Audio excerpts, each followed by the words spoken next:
Many of us have spent far more than 18 years diminishing ourselves through self-imposed slavery to our self-centered desires.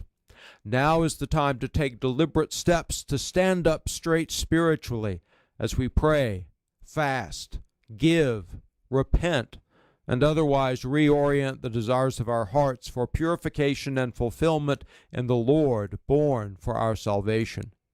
Now is the time to recognize that our usual excuses for not doing so simply fuel our passions, and they obscure the beautiful distinctiveness of our souls.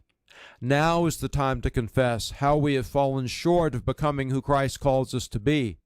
Then, with the assurance of His forgiveness and healing, we will then be able to welcome the God-man born to restore us in His image and likeness. Encouraged by the good witness of St. Nicholas, let us get ready to celebrate this great feast of our salvation in the Lord, who makes us all distinctive and beloved sons and daughters of Abraham by faith. In the name of the Father, and of the Son, and of the Holy Spirit, one God. Amen. You have been listening to Eastern Christian Insights with Father Philip Lemasters. Homilies from St. Luke Orthodox Church in Abilene, Texas. This has been a listener-supported presentation of Ancient Faith Radio. Let us attend Sunday's Gospel read for older children. Mark 8:34 to 9:1. The Lord said, "If anyone would come after me, let him deny himself, and take up his cross and follow me. For whoever would save his life will lose it, and whoever loses his life for my sake and the gospel's will save it. For what does it profit a man to gain the whole world and forfeit his soul?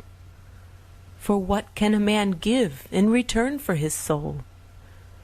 For whoever is ashamed of me and my words in this adulterous and sinful generation, of him will the Son of Man also be ashamed when he comes in the glory of his Father with the holy angels." And Jesus said to them, "Truly, I say to you, there are some standing here who will not taste death before they see the kingdom of God come with power." Glory to thee, O Lord, glory to thee. Here are some questions about the gospel reading. Who gives you life? Can you give yourself life?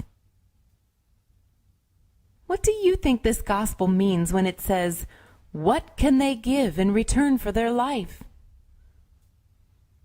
Can we give God anything that is equal to the gifts He gives us? What does that tell us about God? About us? What gift does God ask us to give Him in this gospel? How can you give God that gift this week? Let us attend Sunday's Gospel read for older children is a production of the Antiochian Orthodox Department of Christian Education in partnership with Ancient Faith Radio. You can download an illustrated copy of the Gospel reading at antiochian.org/Christian Education.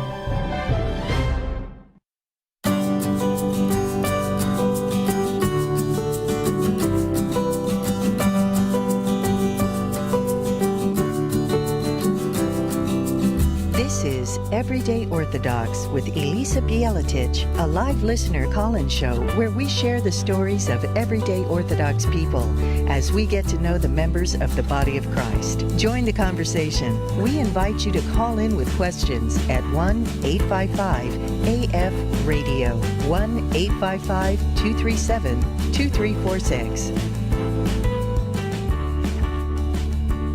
We are live on Ancient Faith Radio. It's Sunday, June 13th, 2021, and you're listening to Everyday Orthodox. I'm Elisa Bielatich, and I'm delighted to have you here again with us this week. And I don't know if you know this, but of course you can stream us live on the Ancient Faith app or on the Ancient Faith website at ancientfaith.com/radio/live. but you can also stream us live on Facebook. So there's actually with the Facebook Live feature, you can go to the Ancient Faith Radio page and you can stream it right there. You can listen right there on your computer as well. So whatever's most convenient for you, you are welcome. And we're just happy to reach out and include you within our show this evening.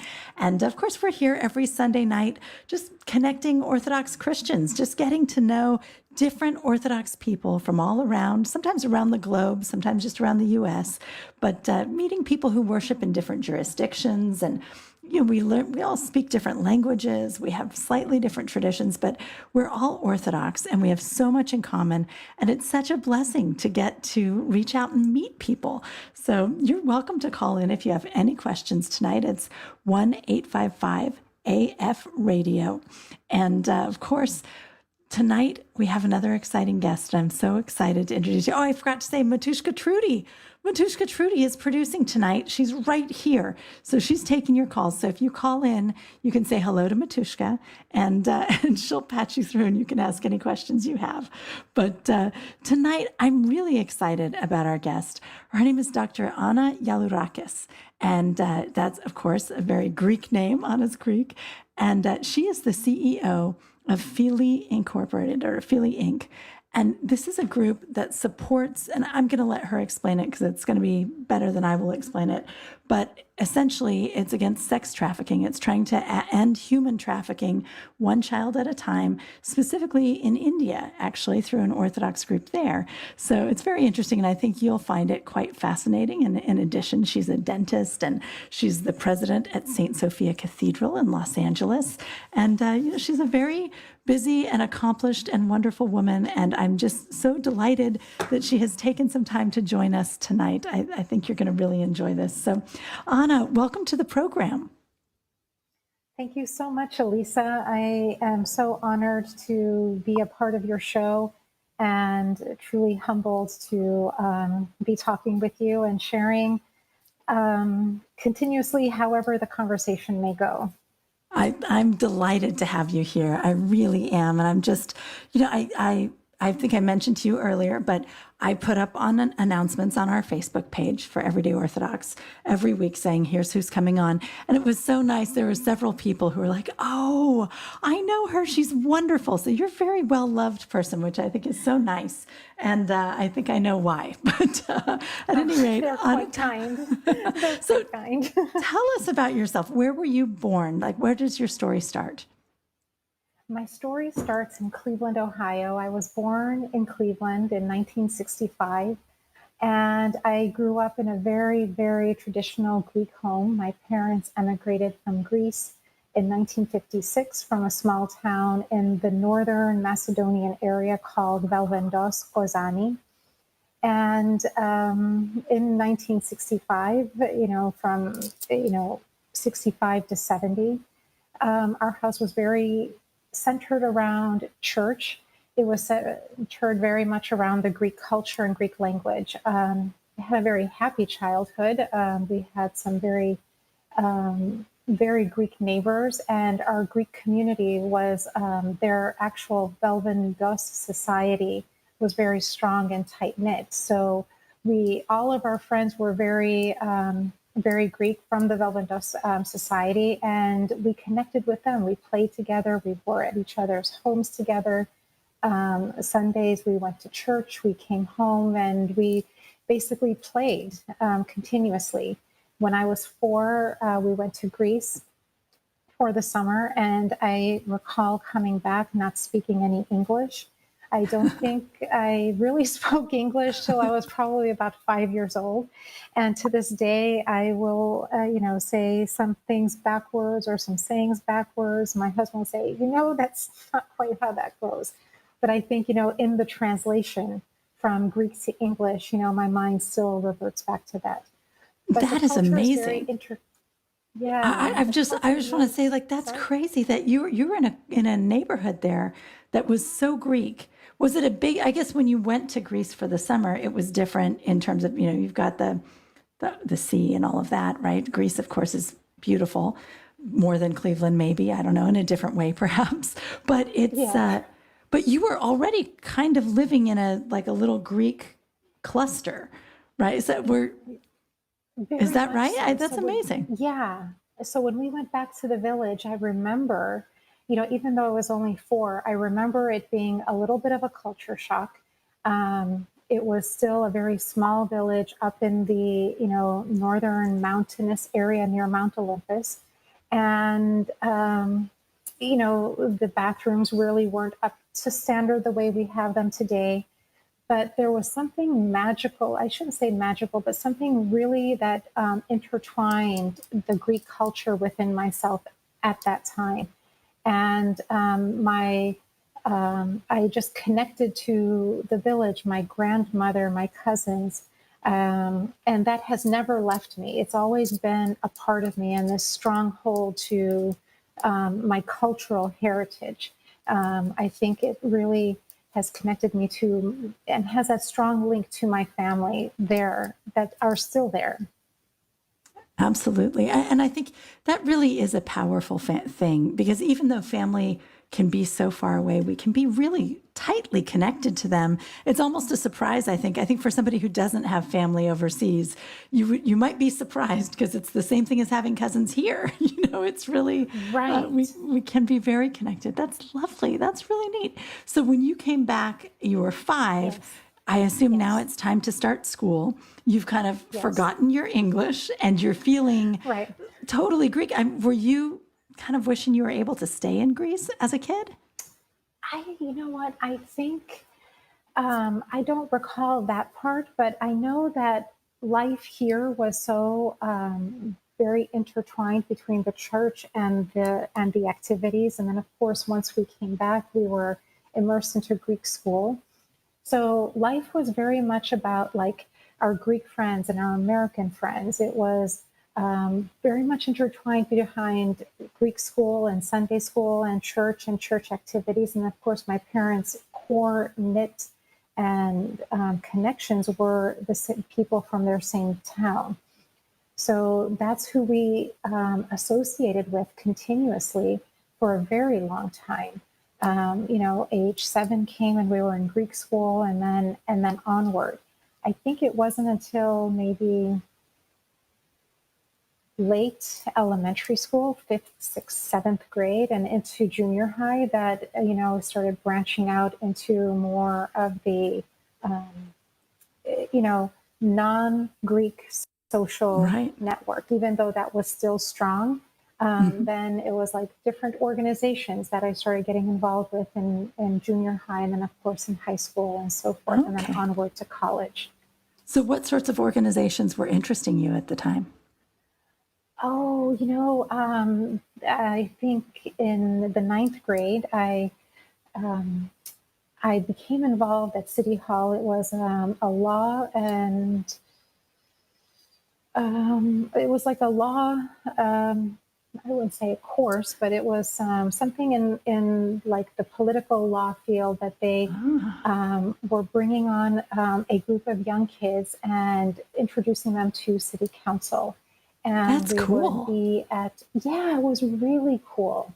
And then one of the big things was like introducing to council, sitting in on council, learning about the laws of the community and, what that meant as part of having the importance of that infrastructure in the community. And one of the big climactic, field trips was going downtown to the city jail. And that was, I remember 9th grade, it was kind of scary. It was really powerful. There were images that never quite have left me. I'm reminded of those right now. I haven't thought about it in a long time. But that's sort of amazing. It wasn't like a scared straight kind of. I'm trying to understand, like, why the jail? Was that? I'm thinking back too. I'm not quite sure, but that was kind of the climactic thing about it. They took us all to the city jail, and and we toured, and we saw like the courthouse and the different courtrooms, and then onward into the jail, and I guess misdemeanors, and then of course where some of the more heavier criminals were, and so forth. So and then the security of the doors locking behind us and so forth. So it was, now that I think back, those were pretty powerful images at the time. Absolutely. That's pretty dramatic. I guess they must have had in mind the idea that you guys would become lawyers, perhaps, and maybe you would come, I don't know, be prosecutors or defense attorneys or so. I assume that they're not, because it seems like you're kind of the cream of the crop, right? Like you're the kids who are interested in doing city council stuff with your extra time. Right, you don't seem like the ones we have to worry about scaring away from jail. Right. Oh, that's So interesting. that was really instrumental at that time in kind of shaping, in a a more communal kind of thing, a more communal aspect, and shaping, interests outside of outside of the church, I would say. Sure. Stepping out into the larger culture there, in a sense. Wow. Right. Well, that's kind of amazing, and that's interesting. So as you're going through school, were you thinking that you wanted to be, maybe a city council member someday, maybe an attorney, something like that? Or was that... Did. I did. I actually wanted to be an attorney. I really wanted, that was like deep in my heart to be an attorney. It's kind of interesting that we're going through this now. Haven't thought about it in a long, long time. But I really, really wanted to do that. And I remember going through the processes. And I remember meeting a young lady. I was working at the local mall at JCPenney, and there was this young attorney that came in, and I was, kind of helping her. And, she was saying, like, what are your aspirations and so forth. And I had said to her that I would, I really want to, be an attorney and so forth. And then, and of course I had a plan B in mind. And so the plan B was, I guess I'm not sure what the plan B, I don't quite remember it right this minute. But once I went to college, once I got to Cleveland State University, I started thinking, and I got a job actually with Ernst & Whinney. It's part of the Big 8 accounting firm. Now it's Ernst & Young, but back then Right. Ernst & Whinney. And I got to see firsthand a little bit of the business world. And I thought, like, this is very much of a, I guess I'm not sure how to say this, but, I felt like at that time, I felt like this is very much a man's world. Like, I'm not sure how I would like to get married and have children. I'm not sure how the two would connect. So I started thinking, like, what else I could do in terms of having, a business that I could, be married and have a family at the same time. And, for all our viewers out there, I thought about the attorney. It was deep in my heart, but I felt like I couldn't do it. I didn't feel like I had the grit, maybe the emotional, there was something deep inside that veered me away from it, because I felt like I'm not sure I can do this. That's interesting. Personally. Yeah. Huh. Yeah. And absolutely. so I started on this other path, and went through the DATs, the dental admission school, So you were thinking that you could have your own practice and then maybe set your own hours and have some flexibility. That makes sense. Yeah, and the dream was that I was going to live, near my mom down the street and have a small little practice, and I would have this picture perfect little life, right? Isn't it wonderful how we make these plans? And at the time, you can't insure it, but you're pretty sure you're going to do it. Yeah, there was no reason not to. My world outside of the village in Greece and Parma, Ohio, my world really didn't exist out of that. It just didn't. I never thought about leaving. I never thought about living far away. I never thought about any of that. I was just kind of thinking how I would kind of live life, how I could have a career and, blend that together in terms of hopefully meeting someone and having this family. And it never quite got back there. So my real journey began when I got to dental school. And, being very traditional Greek and very Orthodox and very, my mom was very, you know, very much, like a matriarch. And, my dad was very gentle and kind. And I remember I got into dental school and, went through the whole DAT process, the application process. And when I actually got the acceptance letter, what happens when most people's children get into a professional school? I'm going to guess that it's completely different in your house. Yeah. I said, I got into dental school, and my mom was like, who are you going to marry?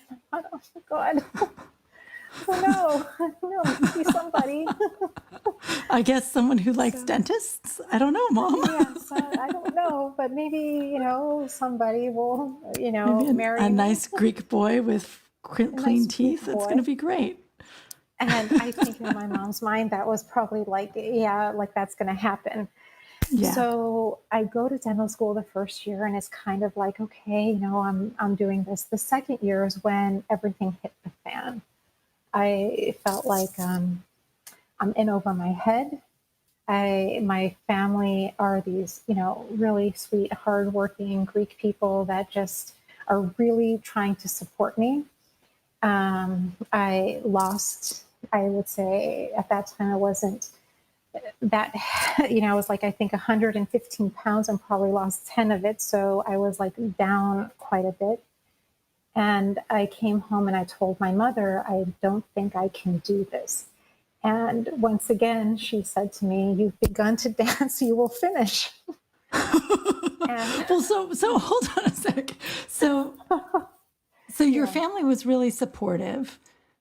Yeah. But you kind of had this breakdown. Why do you think you had that? Like what's the root of that? What made you feel like you couldn't do it? I think it was, I wasn't around anyone who, and that's why I think, my mom was like, the kids that have gone on to college, the girls at least have become teachers, or they have become, they work in offices or so forth. This is beyond the realm of what they knew and how to be supportive. And so I think the breakdown was like, oh God, this is really hard. There are boards coming up. I don't have this support of how do I get through this, this arena that I'm not used to, that I haven't seen before. And that your family hasn't seen before. Like it's really just unfamiliar. So when you were in school, where is the dental school? Is it in Parma or is it somewhere else? It was downtown. It was on the east side of Cleveland, Case Western Reserve. I did get into Tufts University. Of course, that's not even a question. But it was on the east side. I lived at home. I commuted back and forth. And so it was that second year dental school that I felt like I really need God. It was one of those moments that the journey really began. How interesting and lovely. Yeah, it was interesting. And it's, I'll just tell you the honest truth. I was driving to school, and one day I felt like I was listening to the radio, and I hit one of those where we actually hit the buttons on the car to change the stations. Back in the olden days, yes. Back in the olden days. And it just scans, right? It just goes randomly through stations, yeah. Right. And it was Charles Stanley, who's still on, like a Baptist preacher, and he was talking about God and connecting with God, and the bars and the bars that we put up in our own prison. And I thought, wow, like this is really resonating at this point. And so the journey really began then, that I really needed to connect and have this deeper connection with God, with Christ, to really hang on to help me get through these really difficult moments and find direction that that support where it couldn't be provided, where I needed it. Like, it couldn't be provided at home. It wasn't something I could come home and talk about. It was something that needed that deeper root. Yes. Oh, how lovely. This just reminded me of, and it's sort of silly, but, in the Bible, it says that God hardened Pharaoh's heart when Moses would go to him. And it's almost like he made it harder, or he made it so that Pharaoh wouldn't listen because this is what they needed, right? Like that's what the Israelites needed to start that journey. And it sort of feels like that, there's a sense in which it was a blessing that your family couldn't provide it, because that's the moment when you finally reach out for God. Because in your life, it sounds like your family was so present and supportive and available, and you had this small community that was so great. But at the same time, we sort of have to be out on our own to need God, perhaps. Yeah. And actually, I had a very happy childhood. I remember just playing outside and just like everything was just like happy, Right. like I remember just little, like, even my kids will say, you just had this happy little childhood. I'm like, yeah, I kind of did. But yeah, it was in those moments. And then of course, finding prayer, like really finding prayer. And it was that second year during that time of finding that prayer to really pray to God and to pray to Christ and to really connect with him. And things, started to turn around. I remember though, it was about maybe a 2 to 3 month journey at that point that I was like in a lot of distress. And I will say that it was this prayer, it was Christ, it was the church, it was hitting that rock bottom and really working through that to get to a better level. Like, okay, I can do this now, I can function, I can, feel a little bit more normal, I guess, okay, I'm happy again. Right. Absolutely. That's so lovely, though. I mean, what an important experience, and what a beautiful experience. Thank God. My goodness. But that's then, neat. and then of course, I was talking, my husband and I last night celebrated our 31st year anniversary. Ooh, congratulations. Thank you. And I actually mentioned this from where it began. And this ties back to, my mom and my family, because I really prayed about if I'm meant to meet somebody, and who am I going to meet, and how God will provide that.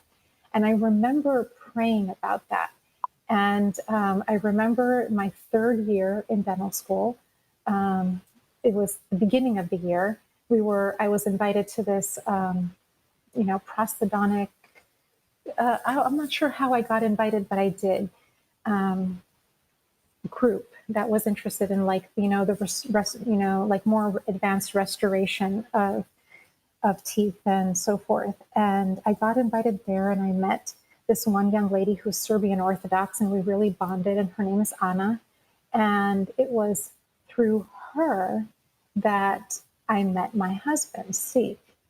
And she was saying, she had just gotten married, and she said, oh my gosh, you need to meet, Joe's best friends, her new husband, Joe, his best friend, Steve. He's Greek, and you're going to love this. I know how you Greeks stick together. And to be fair, in your life, that really was true. So you couldn't argue it a bit. So, fast forward, a number of months later, Steve comes to my house to meet my parents. And the first thing my mother says, boy, you really look Greek, because, he's a very black hair and very Mediterranean. And of course, Mom was so happy that I had met Steve. And of course, we were married 1.5 years later, and, fast forward to today. Well, it's funny, though, that you mentioned that he looked really Greek, because you don't, right? And I think our listeners may not know this. Anna has beautiful blonde hair and a nice pale complexion, but you're really Greek, right? You're like you're Greek. ethnic Greek. I'm 100% Greek. Yeah, I speak Greek fluently. I'll tell you, I have known a few Greek people, mostly women, actually. That's interesting. I've never known a blonde Greek man, but I've known blonde women, and it's remarkable. I don't know how that happens. Were there a lot of blondes in your family? Is it because you're on the northern part, or how does that work? It's interesting. My mom and my mom's side of the family are very blonde and blue-eyed, and there's actually forgive me if I don't have all the exact details, but the municipality actually did a search on where the origin of the people were from, and there is an origin that they were Franks that had come into the region, hundreds of years ago. So I believe that, we have that very German kind of look to us. Or maybe they were Greeks from there that were pulled in during the Ottoman Empire, something to that effect. That's so neat. It's especially cool because in places like Greece, people are rooted for so long, right? So they can actually say a group of people came from this part of the continent to that part, and then they stayed in this village, and they've been in that village for hundreds of years. Whereas, we're all moving around and mixing so much that no one's ever going to be able to say that, unfortunately. But that's really neat. Oh, that's really cool. Okay, so your parents met him. They're delighted, I guess, because he's Greek. What was he like? What was it like dating him? Did you just immediately meet and you knew, or was it like a longer process and a struggle? No, it was a little longer process. When this is like the round 2 when Steve came to the house. When we initially met, we actually met on December 27th, which is St. Stephen's Day. And for those, viewers that know Cleveland, it can really snow. So we met at some common friend's house who, one of the dentists was an instructor at Case Western as well. So we met at their house, and of course, Joe and Anna, and we had this meeting.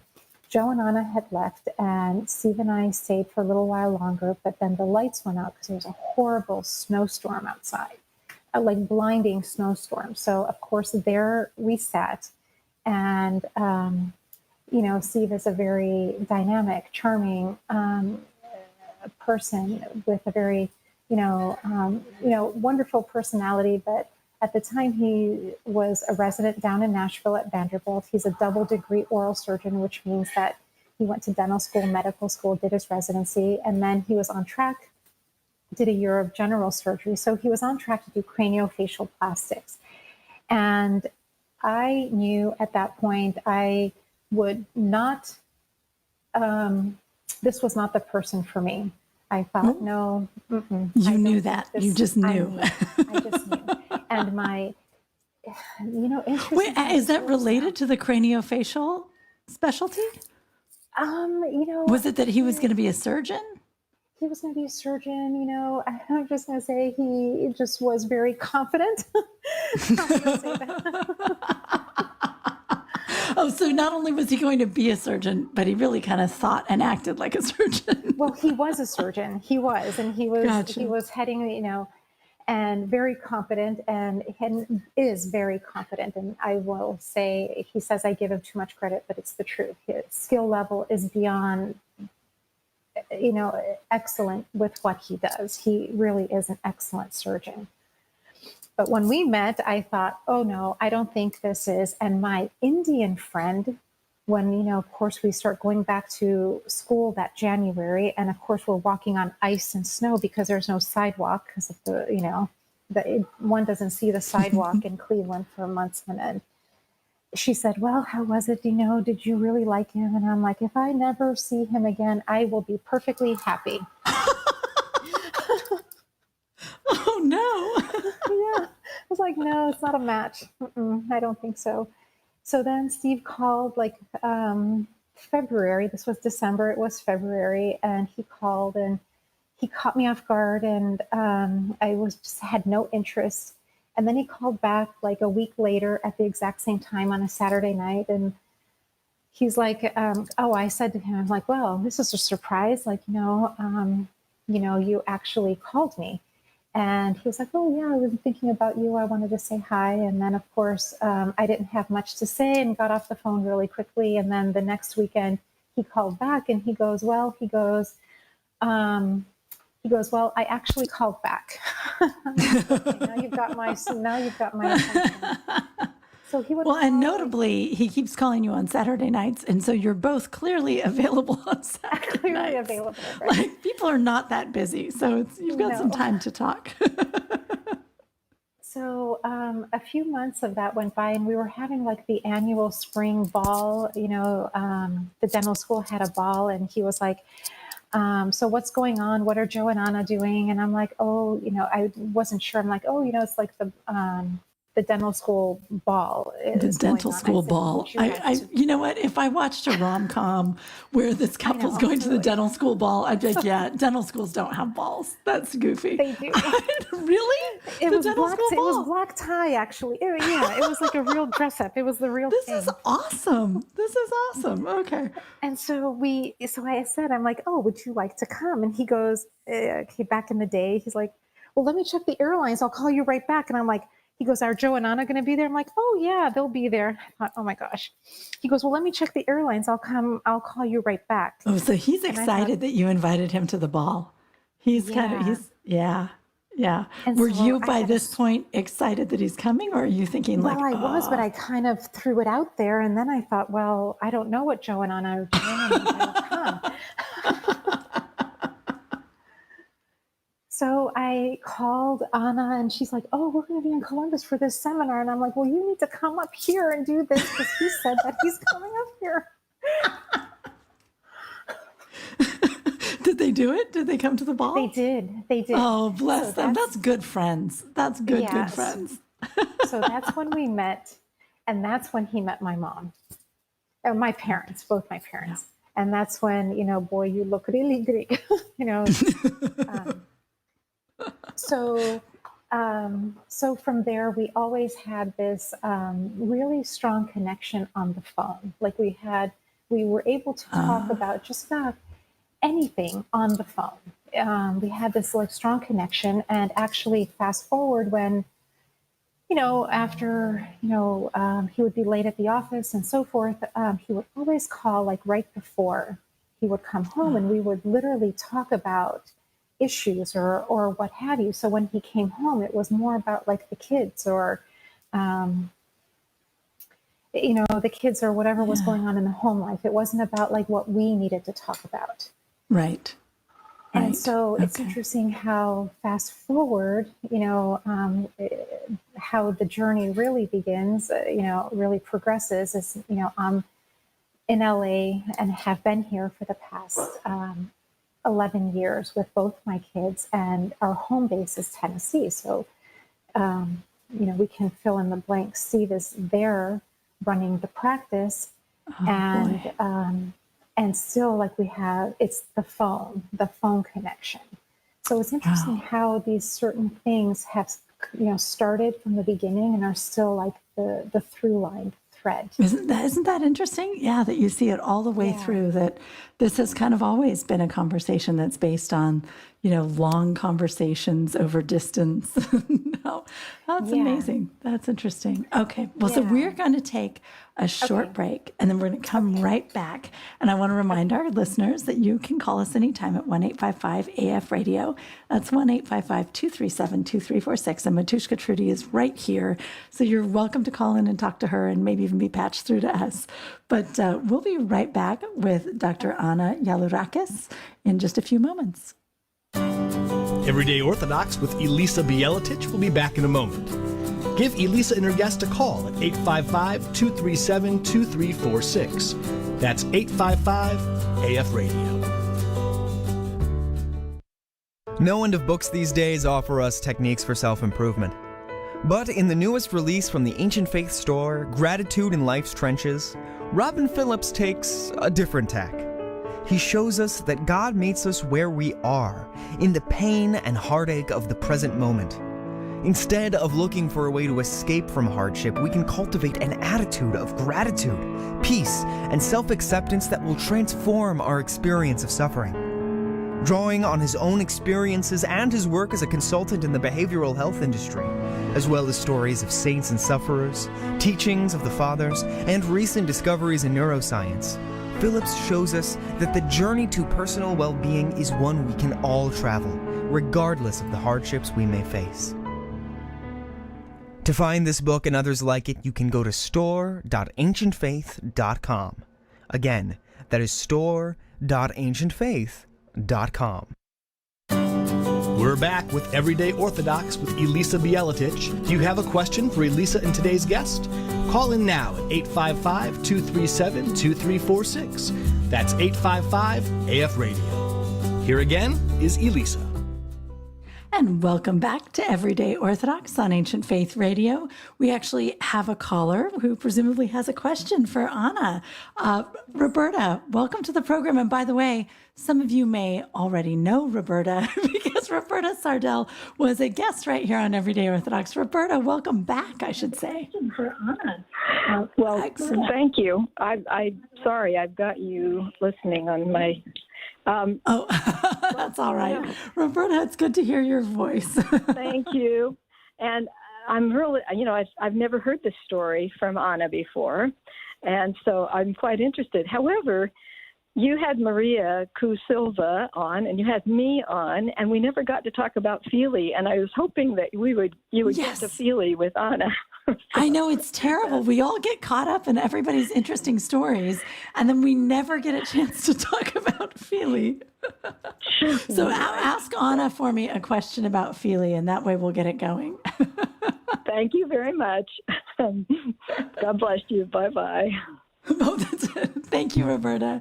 It's so good to hear you. Anna, you heard that, right? You heard Roberta there. I did. And so I guess Roberta is also involved in Feely. So we were talking about, your family and your growing up, but we didn't tell me about Feely, but start with, how did you get involved with this? At what point do you get involved with human trafficking? Because your story didn't touch on any of that yet, Right.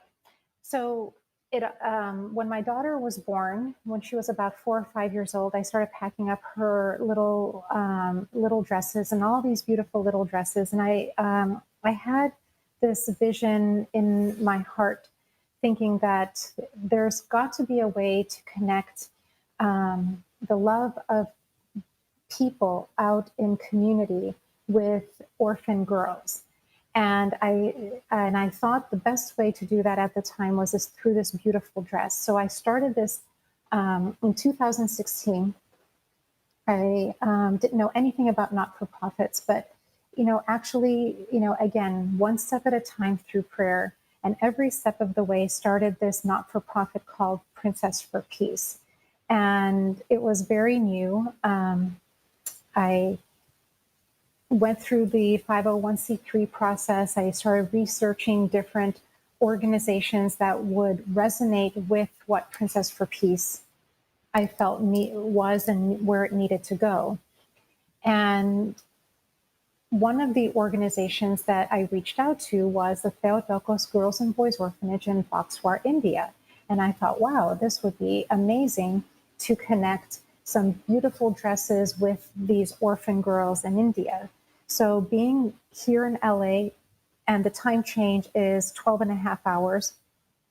I remember at times trying to stay up, in the middle of the night and calling and trying to get a hold of Sister Nectaria, but the connection never went through.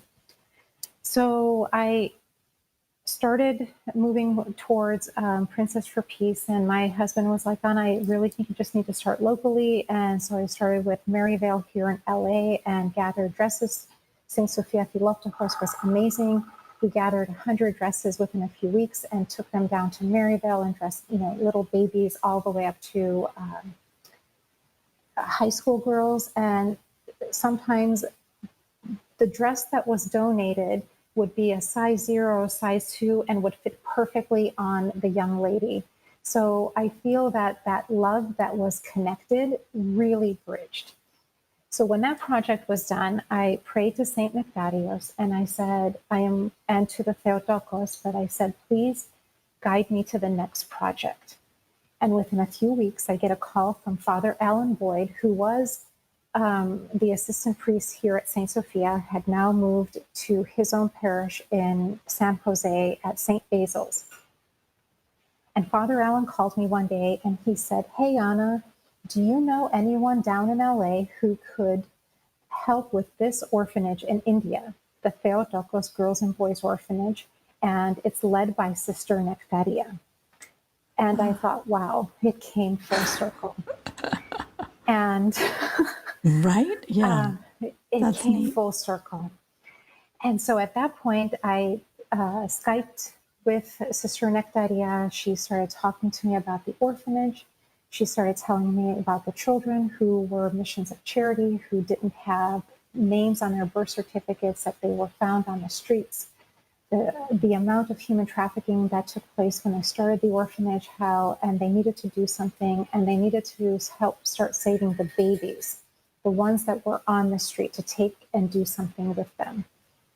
Wow. So it's like St. John Maximovich. It's this literally children on the street, infants, and they're just kind of going around collecting them and bringing them and taking care of them. Oh, wow. Yes. And so the organization is, the organization there is led by Sister Nectaria. His Eminence Archbishop Nikitas at the time was the Metropolitan of Hong Kong. So he was instrumental in helping purchase the land. Sister Nectaria, Father Ignatios, who was there to open the Greek Orthodox Church of Calcutta, was there. So they started the orphanage, they purchased the land and started building. At that time, and there's multiple components. So giving a little history about the orphanage itself, at that time there was, Father Ignatius would go to Australia and he would confess do confessions with a lot of the faithful. And there was so much donation and so much support from Greece and Australia. And in 2008, at the economic collapse in Greece, a lot of the donations started dwindling. And Sister Nectaria had known from their connections in Greece, Presbytera Lisa Koo and Father Gregory Koo. Okay. So Sister Nectaria came here to San Jose, and it's this group of beautiful, wonderful ladies who really need the credit that started the Feely organization. That's right. And that's Roberta as well, who just called in. Roberta and Cleo and Yes. Father Gregory, Presbytera Lisa, and Maria Koo started the organization, the Feely organization, and Cleo, Roberta, and Rosa were, the branches of the root. And they're the ones that really spread the word and really supported from 2008 to 2017 when I came on board. Okay. They supported, they would raise the funds every month and make expenses and support Sister Nectaria. So they're doing like fundraisers and outreach and education and just going around and letting everyone know. Beautiful. Everything. And it grew beyond beautiful. So they are the ones, they are the heart and soul of Feely. They are the ones that really sustained it, developed it, gave to it, and sustained it. My affiliation came on in 2017 when Father Allen said, hey, Anna, do you know anyone who can help with this organization? We really didn't know very much about the Feely organization at that point. My involvement came when I started talking to Sister about their school had just lost accreditation and that they needed to build a new school or these young children would be put back on the streets. And in my prideful thought, I thought, we're going to, Princess for Peace, we'll raise some dresses, we'll raise $20,000. This will be easy, right? Right. Wrong. Sister Nectaria said, we need to raise $1.5 million. I thought, oh my, wow. This is like a really big responsibility. And then I started writing down the numbers, and I started calculating, and I started extracting, and I thought, okay, I think it can be achievable if we reach nationwide, if we go to every single Philoptochos and we do a nationwide campaign. I think we can really Certainly. raise the funds. I think this can work. So I embarked on it. My husband was like, what did you commit to? And I'm like, well, he's like, are you going to India?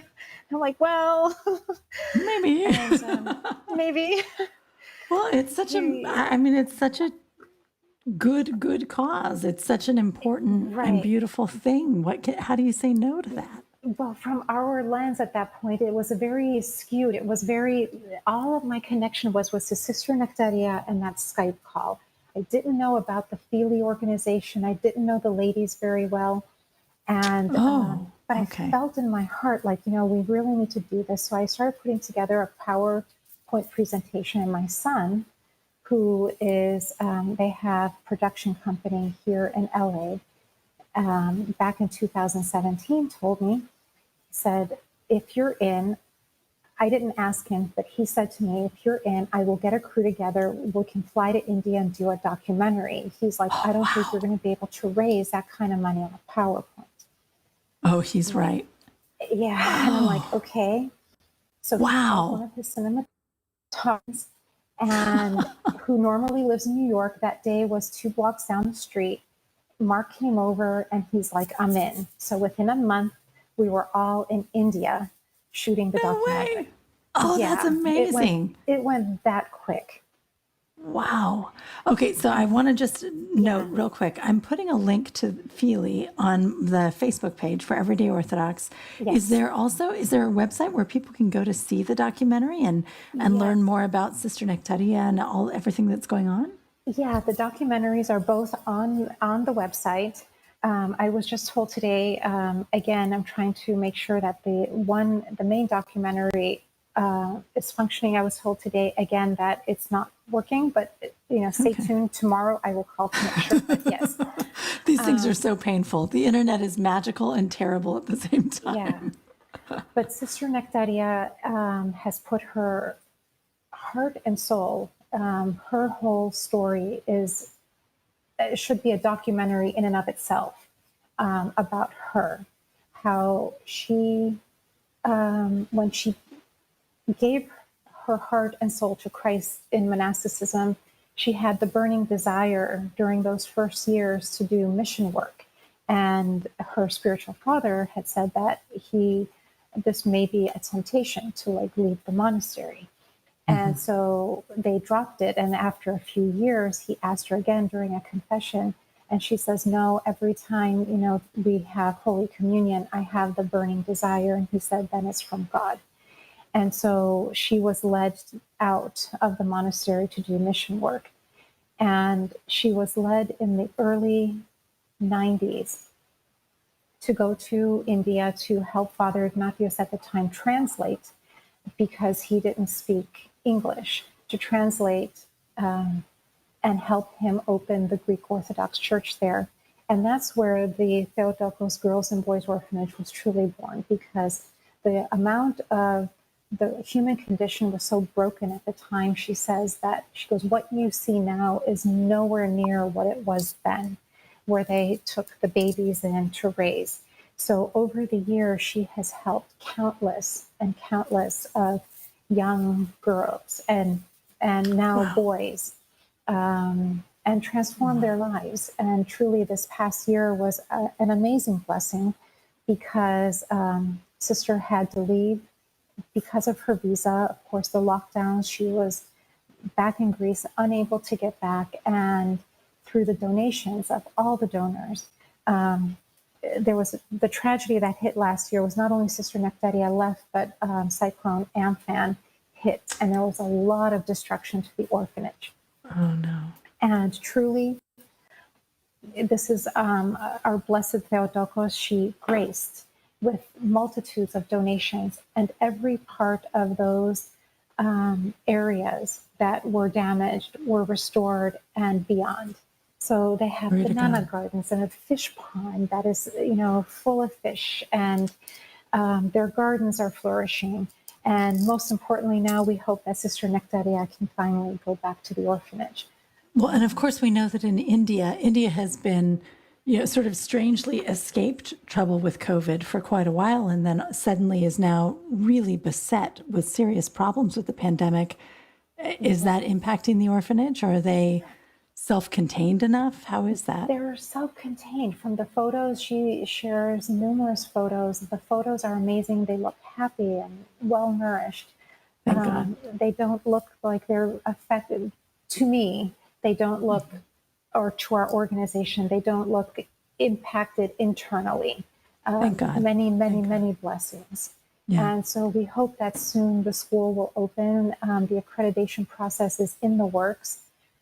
It's a twofold process, because it's the finishing of the school fundraiser and then the nurturing of the children on a daily, monthly basis. But in addition to the children, what the organization does is they feed hundreds of homeless children each morning and adults at noontime, and they have outreach to the outlying villages of medicines and some kind of educational progress with books and teachers and so forth. So the organization does far more outreach in and of itself to give to its own community. And the true blessing is that girls that were raised by Sister Nectaria are now teachers in the school. But the beauty is that they have sustained COVID and have taken the leadership, and they themselves are organizing and working through her direction from a distance, but turning it over with themselves and still maintaining this beauty and this nurture and this abundance that is coming out of it. It really is beautiful because, as you said, it's amazing and miraculous that all this funding came through to help them after the cyclone. But really, what's amazing is that they've lost their fearless leader. She's gone right now, and they're rising to the occasion, and they're being given this sort of leadership opportunity, and they're doing wonderfully with it. And that itself is a bit of a miracle. What was it like for you when you went to India to do the film? Was it surprising? Because it sounds like you were sort of involved without maybe understanding the full scope of everything. You just sort of had one Skype call with Sister Nectaria, and before you know it, you've got a ticket to India. What was it like getting there and seeing everything? I think I will say that I had support. I had talked to Maria Koo, and she gave me a lot of support. Cleo gave me a lot of support. I didn't know the ladies at the time, but they kind of gave like the green light, like that it was going to be okay. So I have to give credit where credit is due. Like that support really helped propel the direction. Like, yes, you can go do this. Right. They But gave you the confidence to be able to do it. They did. But I think my heart didn't stop beating fast until we actually got back to the States. It was really scary, I think, because we brought in the biggest cameras we possibly could as quote unquote tourists. We sent part of the crew through Abu Dhabi. We went through Dubai, and we... Is that just to sort of mix it up so it doesn't seem like such a large group coming in from the U.S.? Oh, okay. Yeah. And so we, it was outside. It felt, it was just not, I wouldn't say scary. It was just like a different world, like completely foreign to anything I've ever seen. But what I did notice inside the grounds was that love and nurturing and safety and beauty. Like there was no fear whatsoever. Outside, I did notice I wouldn't go there alone as a female. And I know that when I really observed the ladies in the village and in the area, there's real sense of connection. There's like a beautiful connection with the other ladies that are, out in their very modest, humble little businesses and so forth. And I don't know, I can say that I just kind of felt love for them. But Yes. in terms of the environment, it was really quite foreign. Right. Nothing I'm ever used to. And I think the biggest thing was the heat. I couldn't stand the heat. I'm very Yeah, I fair bet. skin, and I don't I think bet. red left me until I came back here. Oh, I'm sure. Absolutely. But My face was beet red. so the conditions are they still finding babies on the street that they need to pick up and rescue? Not so much babies on the street, but I think in areas where the mothers can't take care of them. I witnessed personally a young mother bring her child to Sister Nectaria. And she's like, please take my child. And the baby was not yet out of diapers. And she said, I can't because we don't have the facility to take care of a young child that's not potty trained. And it really broke my heart that she wanted to give her child somewhere where it could be raised in this oasis, in a sense. And she said, when the child grows a little bit, bring the child back.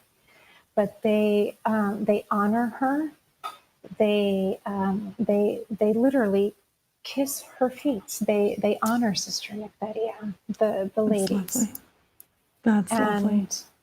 And it's a beautiful, and the school is this beautiful miracle in the middle of a Hindu neighborhood and a Muslim neighborhood. We have this beautiful structure of a St. Ignatius school with a huge cross, and it embraces all the children to come in and have a place to be educated outside. That is beautiful. From the That's an outside. important point too, because I think people don't always recognize, when the IOCC goes and helps, they help people of all faiths, or when the orphanage in Bethany in Palestine, or this orphanage, or the one in Kenya, they're all accepting people of all faiths, and they're not there to force anything. They're a powerful witness to the faith, but they're really just there to love people and to take care of people. And that's it's what amazing. Sister Nectaria says. She goes, we never force anybody. If they want to be baptized, they baptize them. But no one is there to force. But it's this beautiful, when the children come in, it's a sea of beauty and it's a sea of love. The root of love and faith is there. So they're all embraced in this beautiful sea of being protected. That's beautiful. What's the name? So it's the St. Ignatius Orphanage, and we can find Fili where? There's a website where we can go to help or to learn more? It's Fili, FILI-INC.com, and all the information is on there. Okay, excellent. And I've put a link to it as well on our Everyday Orthodox page. What a beautiful organization, and what an amazing thing for you to have sort of stumbled onto it. But what a wonderful thing that you just picked it up and went with it. It's like this little side thing that comes in and you're like, yep, I'm there. I've got a ticket. I'm coming. It's lovely. Yeah, It's lovely. And your son as well, that he did the same. I kind of feel like we need to. Yeah, that's how things get done. I would say to our audience, every once in a while, is. something comes like that into your periphery. Turn and look at it. Take a moment, because that's how these things happen. It's not that you grew up knowing about human trafficking in India. It's that you're a nice Greek girl from Ohio who's in Los Angeles who hears something and takes action. And it's just wonderful. And it is just absolutely a blessing to get to know you, Anna. I really appreciate you coming on the program tonight. Oh, thank you so much. I really appreciate you as well. Thank you. Well, it's a joy to talk to you and to hear about Fili Inc. That's FILI-Inc.com, .com or .org. Did I say it wrong? FILI-INC.com. Okay, good. I don't want to send anyone to the wrong place. But thank you so much, Anna. And thank you to our audience for joining us again. Come back next week and we'll meet another Everyday Orthodox Christian together. Good night.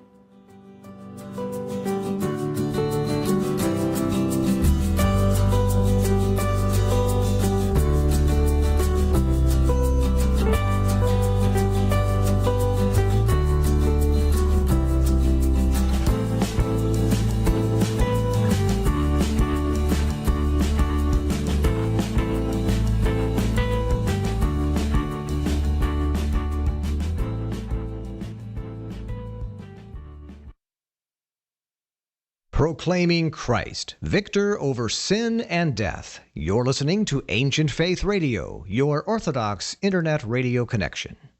Before there was a West, there was Christendom. This book tells the story of how both came to be. The Age of Paradise is the first of a projected 4-volume history of Christendom, a civilization with a supporting culture that gave rise to what we now call the West. At a time of renewed interest in the future of Western culture, author John Strickland, an Orthodox scholar, professor, and priest, offers a vision rooted in the deep past of the first millennium. At the heart of his story is the early church's culture of paradise, an experience in the world in which the kingdom of heaven was tangible and familiar.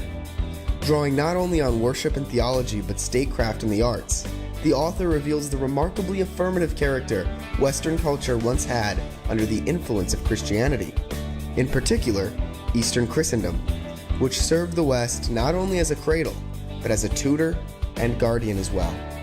Christendom will be defined as a civilization with a supporting culture that, under the influence of traditional Christianity, orients its members toward the kingdom of heaven.